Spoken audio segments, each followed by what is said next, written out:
Same has to occur within this field to a certain degree, right? I mean, there might even be people who have already achieved some of this, and they have the knowledge, and they've gone before us, right? But can this be opened up and made available to more people? Well, that's a wonderful analogy. ARPANET, they voluntarily let it out into the public.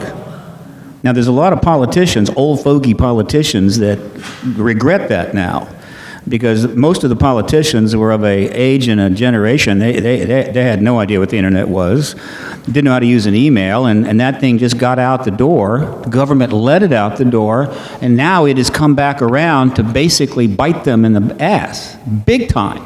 The internet is the number one threat to centralized, controlled, corrupt government. And, you know, it will help bring all this down. But the situation with ET technology, or whether it's ET derived or human derived, is unique, because essentially the situation is this: the government has created an embargo on the ET reality. Let's forget about the tech, just the ET reality. That cannot be acknowledged. Anything that threatens that embargo, theoretically up until today, must not be allowed. And so, yeah, like they let the internet out, they could let anti-gravity out. They just come to us one day, the president go in front of us and say, guess what? My government, the National Science Foundation has just informed me that we have gravitic craft. And we've been working on it, and they're going to become available. We're going to bring that technology out. Just think of the wonderful things. They're not going to do that, because the next day, they're going to get 5 million questions on the internet. Where did you get anti-gravitic technology? We want the complete provenance. We want to know the scientists that worked on it. They want their papers, their notes, how they figured it out. We want the whole history of it. And the government knows they can't give you that history because the history has an ET connection, and therefore it'll be denied you. Well, they're good about making up stories, right? So they could make something up. But the American people are getting better at putting holes in their stories, right? It's getting harder to lie. This is a major problem for American politics. The internet is making it harder to lie. Not surprisingly, the government's response to this dilemma was to attend courses on how to lie better. Right? We're going to outwit the internet. And so what you have is you have all of these things being held hostage to a fundamental issue. We are not prepared to announce the ET presence. It's not we're not prepared to announce a great technology breakthrough. No, we can't announce it because we're not prepared to announce the ET presence. And so when people like, certainly Richard Dolan, one of the most important people in this field, period, write what they write, what you start to learn is the cost of all this, right? The cost of all this. Let's respond to something that was just said. This economic transition, if we bring out zero-point energy, which may be partially derived from ET technology of some sort, well, a lot of jobs are going to be lost because we may be closing gas stations in 10 years or whatever. I will stand that completely on its head.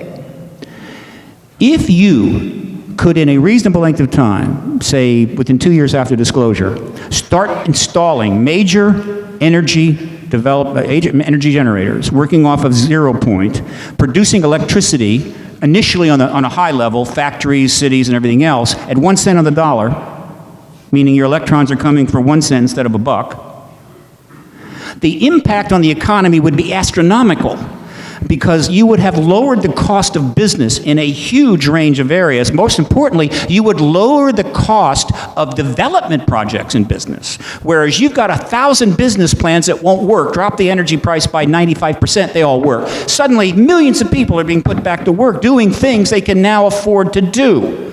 Disclosure is not an impact, negative impact in the economy. It is the answer to our economic development. And so by withholding this technology under the truth embargo, they are putting millions of people out of work. They're creating economic crises that are taking your home, your pension, your job, and it's all in the interest of national security. And if the Harvard University or MIT wants to send out some of their fine professors to debate the impact of disclosure to the American people with me, I would be happy to do it. And maybe they can make the case, oh, no. Super cost, low technology, terrible thing. Oh, energy gets that cheap, oh, terrible things will happen. People will drive too much, they'll use up too much, whatever the hell. Let them do it, but they won't do it. And you have never seen it because they can't do it. They cannot win that argument. They can't even begin to win that argument, and so they say nothing. Nothing at all. And we raise these issues on the net, in conferences. I've raised it on CNN, Fox. We've got books out there. They have nothing to say about it because they cannot talk about it. Because if they do, it will hurt their career. You want to know how the America got from being the greatest nation on earth with the most powerful economy and everything else in 1950 to a nation that's on its way out the door with collapsing infrastructure, mass corruption, and $17 trillion in debt, and $200 million in unfunded liabilities? You look at those kinds of actions. You look at that history, and that's exactly the result you're going to get when you follow those policies.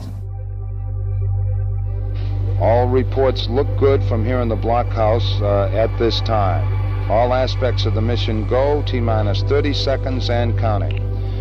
We'll get ignition of those 8 engines in the first stage at the 3-second mark in the countdown. Now T-minus 21 seconds and